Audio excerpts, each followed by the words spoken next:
for which it stands, one nation, under God, indivisible, with liberty and justice for all.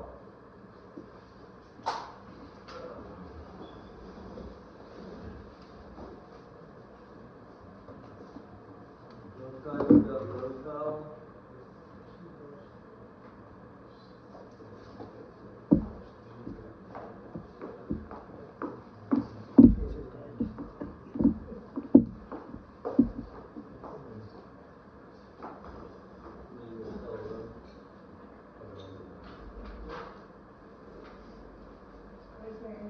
Here.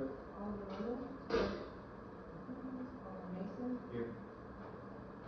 Okay. Next thing on the agenda is approving the meeting. We don't have anything. Yep. Two. Special. It's not on here.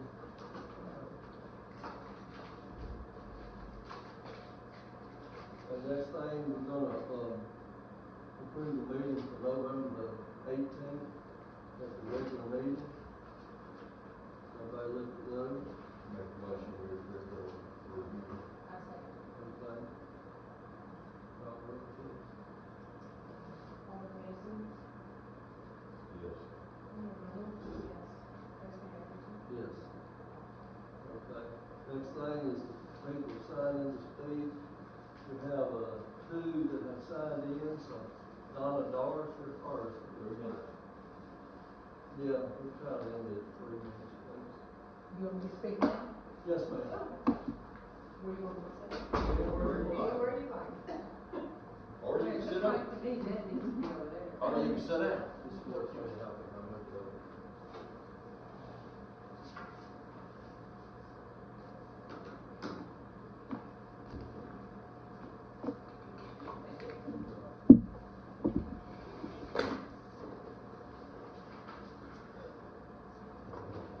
I am here to talk about, the proposal to allow an outdoor gun range, that's on the agenda tonight. Back in 2020, I believe I stood here and talked about the gun range at that time, which was, right behind my house. And, I was very, aware of the gun range. And at that time, the process took about 4 or 5 months, and it was decided at that time that we would allow a gun range, but only to be an indoor gun range. I guess I'm here because I am a lifelong resident of Robertson County. I've lived on North Elliott Road for 75 plus years now. And, I love this community.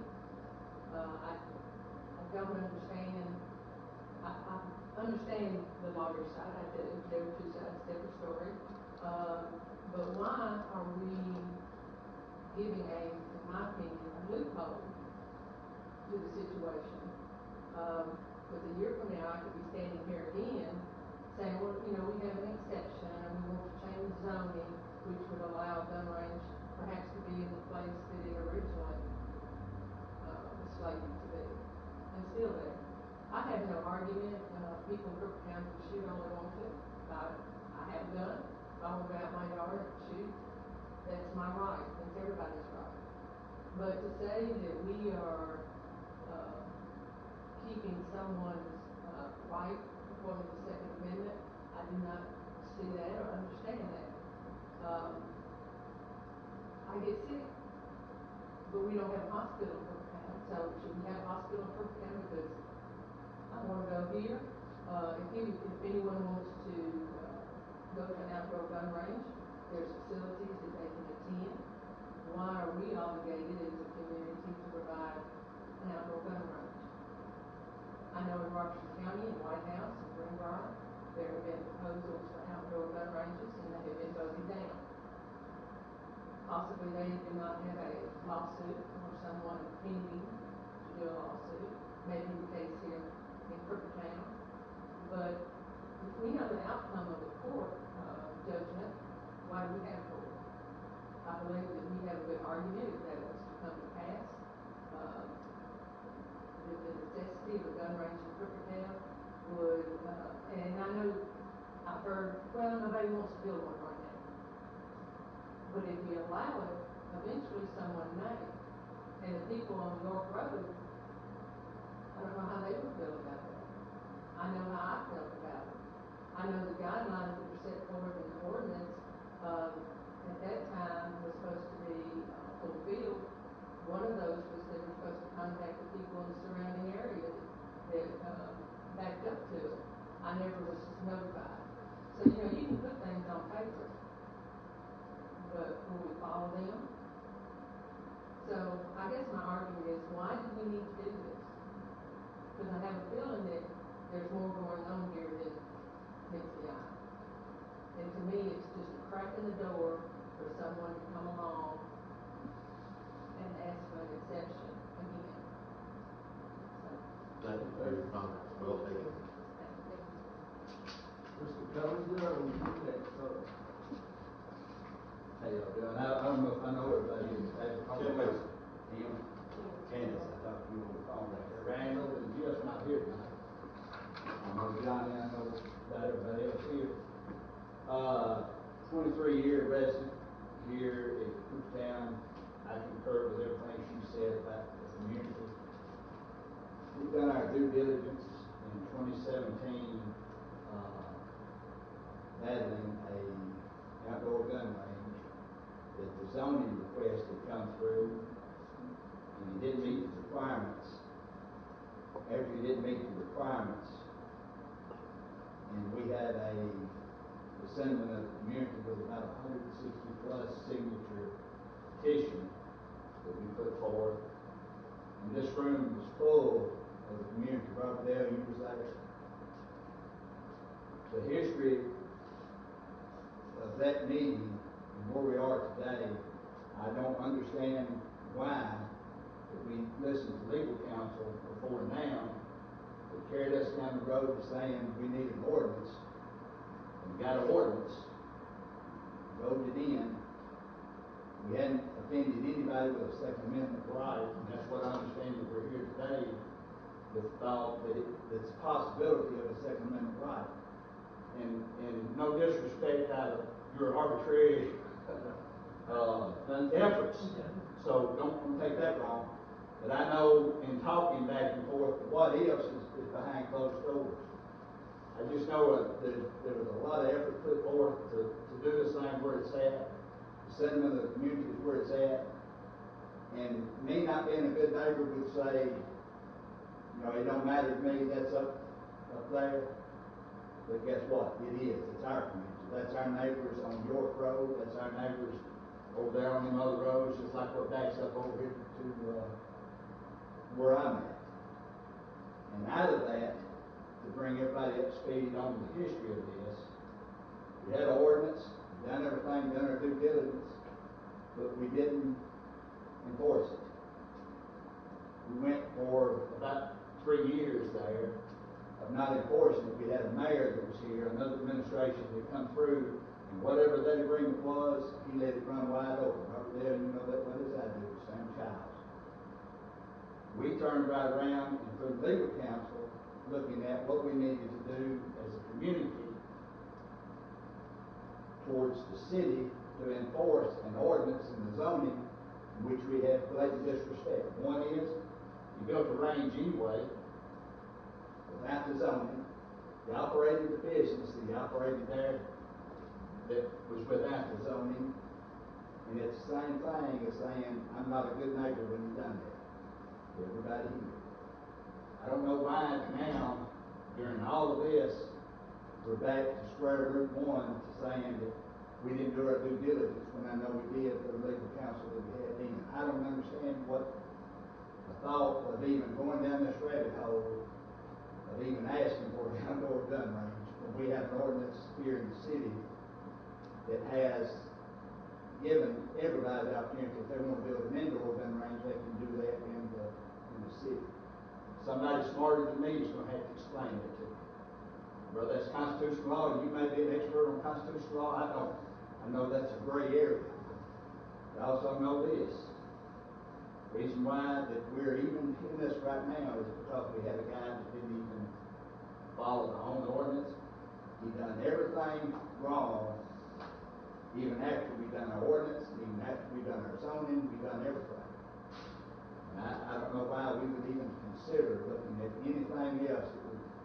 do, as Donna has suggested, give us another loophole somewhere down the road that we're gonna have to battle something else. And I mean, it ain't to me, if I wasn't a good neighbor, I wouldn't care what they done on the end of York Road, that's far enough away from me. The only thing I can say is we had nobody at this governing board right here that had any gumption at all to Becca come in, and Becca listened to that gunfire, so she turned right around and said, hey, something's gotta happen. And we know it from the business, it's all over the website, it was everything there. I don't know why we even consider thinking about doing something we've done our due diligence. And doing an ordinance that I thought was in the best of the community, in the best interest of what needs to be in the betterment of the city. I don't know how else you look at that. I'm a good neighbor, just want everybody else to be. And I love the community. Thank you. Thank you. Okay, we're down to old business. Adopt the Jackson Law, this is the second reading. Do we have any public input on this? Make a motion we approve the second reading ordinance 2025-025. The motion been made, second, been second.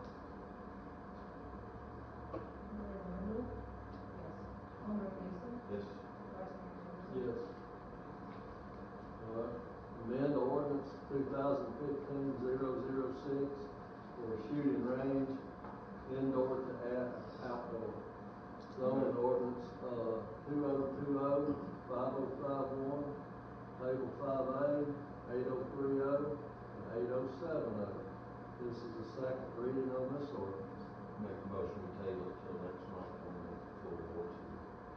Okay, we've got a motion to table this ordinance until next month when the full board is here.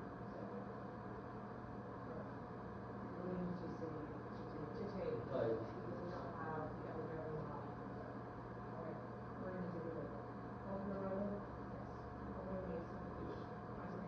Yes. All right.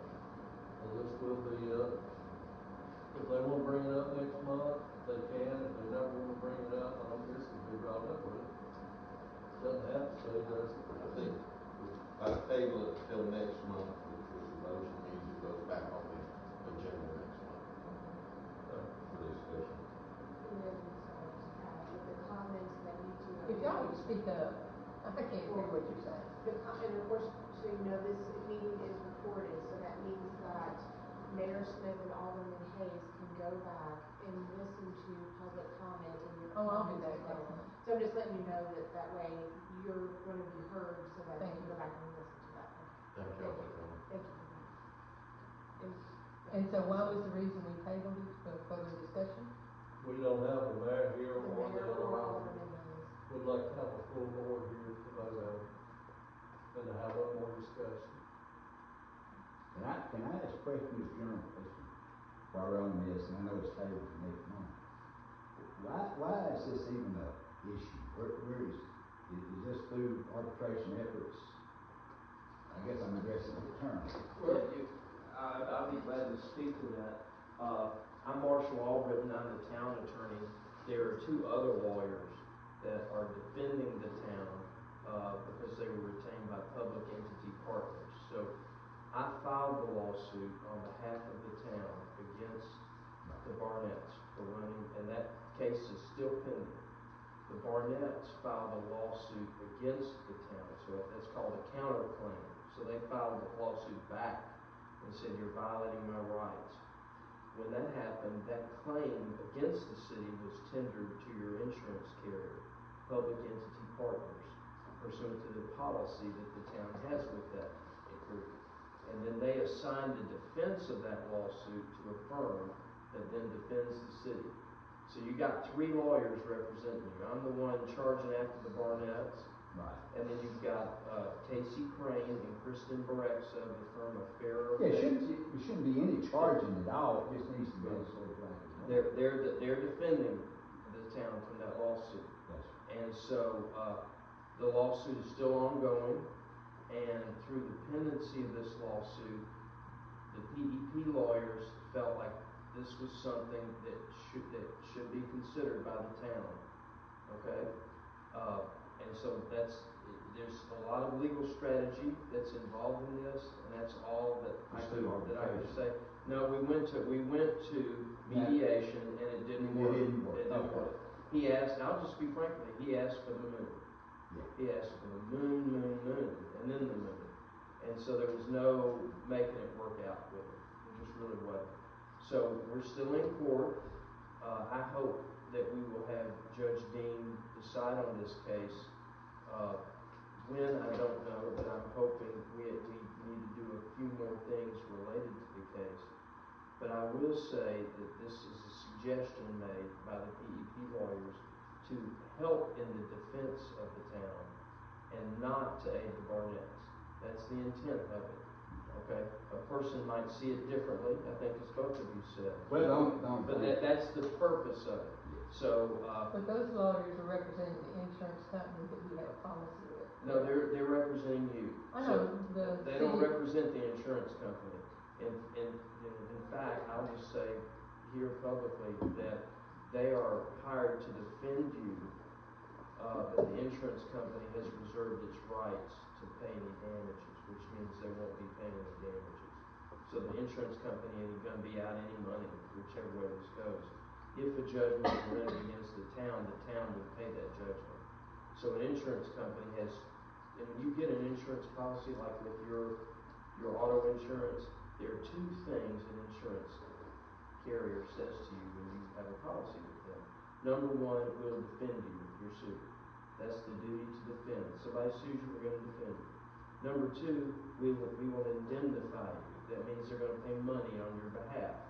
Those are separate duties, and sometimes in a lawsuit, an insurer will look at that and say, we will defend you, but we're not going to pay on your behalf, because those are separate duties, and that's what's happened here. Okay, so this is not an ordinance that would help the insurance company in any way, because they've already said they're not going to pay any damages. So that's all that I want to say publicly about it, because it has to do with the legal strategy of the defense of the case. It is not designed in any way, and it will not in any way aid the Barnetts. It doesn't help the Barnetts in any way, doesn't harm the defense of the case or the prosecution, but these lawyers feel that this could be helpful. But it does open up the opportunity for a business to come in, whether it's the Barnetts or who it is, and in, say, Rex's area on York Road. If they meet those requirements, then we can actually look at how to come around. It's commercial and industrial, and I can't remember. But it's where adjacent to. I'm not arguing with you, but I know, and I'm not being argumentative. Yeah, I'm just saying that was the reason why that we done so much effort and listened to legal counsel to even get to that ordinance where we done. Yeah. Back then, and then once we done it, we almost set a precedent that said it don't matter what kind of ordinances or what kind of zoning laws we have, we're not going to enforce it. That's the problem we had with our town, and the governing body not. Well, there's a lot of history. I stepped in 2020, and you had a prior legal counsel who I would say was not as aggressive. Yes. Okay. And so the town asked me to take it on, and that's what I've done. But the thing is, and the good news is, to my knowledge, they've done some personal shooting, but they haven't any commercial groups. Which is fine. Yeah, so that's been good. Well, the last thing I heard from you during that time was that I would be depositioned for. There's a good chance you will be, but that's not up to me. That's up to the Barnett's lawyers. If they decide to depose you, they will. If they decide they don't need to, they don't need to. I personally think this is a matter of interpretation for the judge to read the code and to know some basic facts and then decide the case. That's what I feel about it. So I don't really think.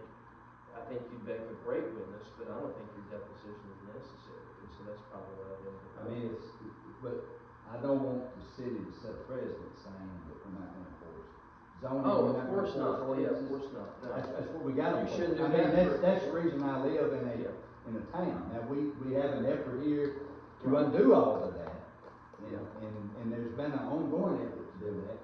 But I enjoy the thought that says we do have police and we do have the road administration to come through and makes this a better place for us to live. And I don't mind writing the check for the taxes to do that. Right. I know my taxes are going for a good effort with the community. At the same time, whatever those zoning and ordinances are, I would expect our town to. Any ordinance that's adopted by your town It's should be the same. enforced. That's right. Yeah. So. And that was our problem. Now, let me just say, in conclusion on my side, that there are a lot of considerations to this question, and the folks that are in charge of that are the folks around this table with everything that they hear. And so I'm not going to be offended personally with whatever they decide, but that's going to be their job, and then you all need to speak into that, and you've done that, and so that'll be done next January. But I suspect that I won't have really any more to say about it than I have tonight. But I do want you all to really, I hope you believe me when I say this, this is not designed in any way to help the Barnetts. And you might say, well, we're afraid that it would. No. And that's a concern that they have. No. And you're also concerned that Clearly. it hurt other neighbors too. Okay. And That's right. That's my intent, is that we've done our due diligence. That's in right. doing that and setting that ordinance, and then all of a sudden, now we're doing an amendment to that ordinance that does open the door, whether it's the Barnett or whether that's A to C. I understand that, Yeah, and that's what Exactly. you all need to speak to them about, and they'll have to weigh all that. Yes.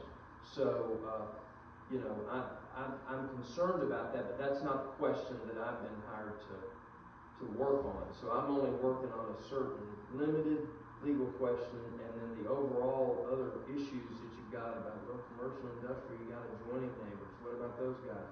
That's what your board is here for, and you all are here for, so. Well, the only thing I would say, I disagree with you about, I think there's motives behind this, at least, it's not always what it seems to be. Not here, it's not. No, not here, I agree. I agree with you totally. I don't think anything here, but I just think we live in a world right now where people think they can do things, inappropriately and get away with it. Well, I want you to have confidence in your legal team, and I've been doing the best I can to represent you. Well, we got confidence in our town. And I At want one time, we did not. the gun range. I think y'all fine. Yes. Do not want to imply that at all. So now I was gonna say that was a completely different administration, different Yes. people around the table, so. Different level of conversations in this room. And I do believe that, I've known some of these folks for a pretty good while. And I think if they thought that because there's certain things I can talk to them about in private, about the legal strategy that I wouldn't want to say publicly.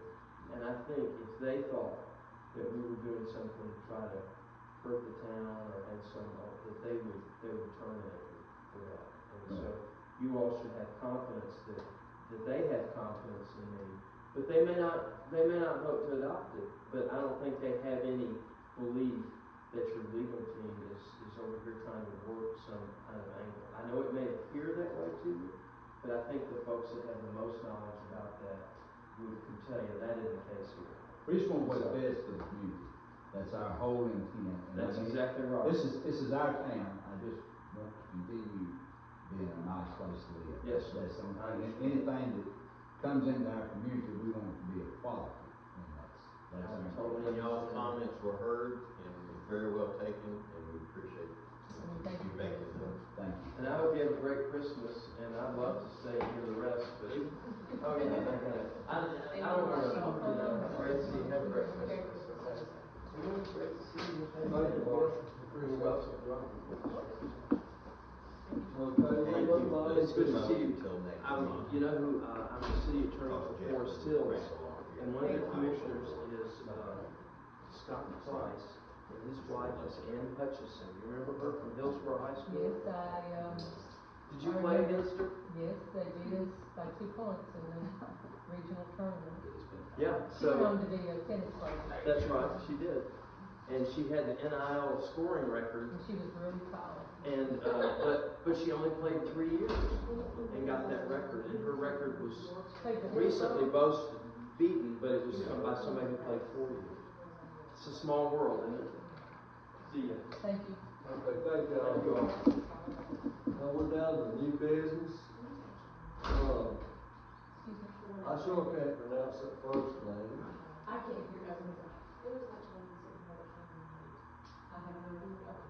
Okay. Rex something. Okay. Thank y'all for listening. Thank Thank you. you. And I wanna Appreciate make it clear, I do not think there's anything Okay. going on here. I was just sitting there thinking about remembering you as a little boy and your daddy. That's a long time ago. Thank you. Thank Well, you. thank you. I'm gonna pronounce his name, Nachilla and Jerry Harris. They want to rezone 1.4 acres off Old Highway 431 South. We wanna go from agriculture to a rural residential. It's first reading on this ordinance. Does anyone have any discussion on this, or you wanna go and vote on it? I made a motion to open for discussion of ordinance 2025-029. We got a motion, we have a second. Okay. Mr. Fuller, right? If my memory serves right, they're cutting off this 1.4 acres off of 23 acres It's an existing lot, it's already there, that they wanna build a house on. It's currently zoned for their ag. son, right? I don't know if they actually specified who they wanna build it for. It's a young couple, and the lot exists right beside their current lot. And it's zoned ag, so they want to rezone it to RA to give more wiggle room with where they place that house. Because the ag setbacks are a little more stringent than an RA, which allows It's them. attached to a lot there, right? How big is the It's existing lot? adjacent. How big is the existing lot? This lot is Not the one they want to existing. rezone. It's roughly the same size. So it's roughly 2.8 acres in the total lot. Well, you can't look at the neighboring lot, I mean, Well, that's what they're it's cutting just, it off of. they're not Oh. cutting it off, it's an existing lot. Oh, so it's the same It's existing. size. The This- 1.4 Just is ag, and they want to Right. rezone that 1.4. There's no additional land around it. None. Okay, that's what, I'm just making Yeah, sure that, one I was lot, asking about the yeah, carve out. one Okay, lot, yeah. okay, it's one lot only. Right. Okay, okay, sorry. Because the ag lot, you've got to have setbacks of like 60 feet to the side, and it just makes it really difficult to build a house on a lot when you have 60-foot setbacks on a small lot like that. So Okay, we got a an ag motion lot should be to at least 4 acres. Approve We got a motion to approve. first reading. Do I hear a second? Second. We got a motion to second, call roll please. Yes. Yes. Yes. Okay. Next thing on, next ordinance is, investigation requirements for underground fuel pumps and lines. This is first reading, or do we have any motion to open this for discussion? I'll make a motion to open for discussion. This is, Okay, I don't really understand, to be honest with you, exactly what this is for, so Vicky, Well, could you explain that it to was us? initiated because the racetrack is looking to come to town. Okay, And so we don't have regulations that really require geotechnical studies on a piece of land that's gonna have gas and fuel tanks underground. So, because there's a lot of karst soil in this area which causes sinkholes, our engineer suggested we have some type of requirement that they do some testing so that we don't end up in trouble with gas tanks leaking into the ground because of cracks. So it's a testing method that they would have to go through to get approval to put a gas station on a particular piece this of was property. recommended by the planning commission after lengthy discussion there. and I assume that this is to cover the city if we pass an ordinance like this to require that. Well, we're not legally bound by, it would, in the end, it protects the city from that happening. Yeah. It would not be our fault if it does happen, but it would help protect property It owners. would If just you're show gonna that get we went gas through and- all the steps that Right, you just to wanna make require sure them to that, make everything as safe as possible. exactly, to do the testing that currently is in our regulations.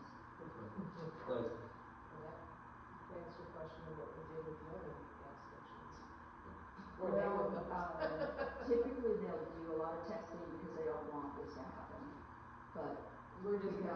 it's just now part of the requirement. Right, In right. writing. Exactly. Well, I think they will test those tanks anyway, whether we have that or not, for leakage after so long a period of time, but. Yeah, it's more about the ground Yeah. itself and not so much about the The tank. The tank stability of the size. ground to It's a hold whole still bit, right, tanks. right. Okay. Make the motion we approve first reading ordinance 2025-028. We have a motion, I hear a second. Second. A motion and a second, call roll please. Alderman Rundle, Yes. Alderman Mason, Yes. Alderman Wilson, Yes. Yes. Okay, down to reports on bank balance report, is there anything that you want to report on that? Nothing, okay. Financial statements, nothing. We got our CR summary in here, we've looked at that. Citation vocational reports, the chief is not here, so we'll go past that. Police chief report, he's not here, speak on that. Street department, Johnny, is there anything you need to speak on about the street department? Got all our salt in.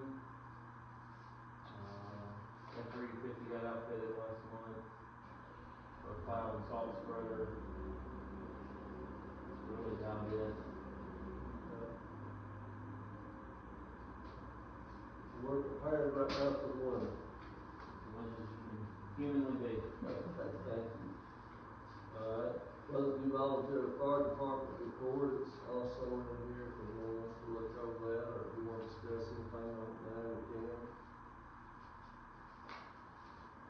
I'll say they've been beat up the last couple of days with structure fires. Okay. They have really taken a beating. All over, not just Cooper Town, but all over, but really. So it's, Even It's on pretty, that really too. cold weather too. they took a while to get over out there.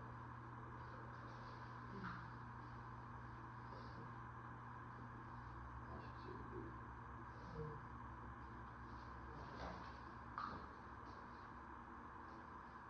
Okay, moving on, communications, Alderman, city attorneys, or meeting reports.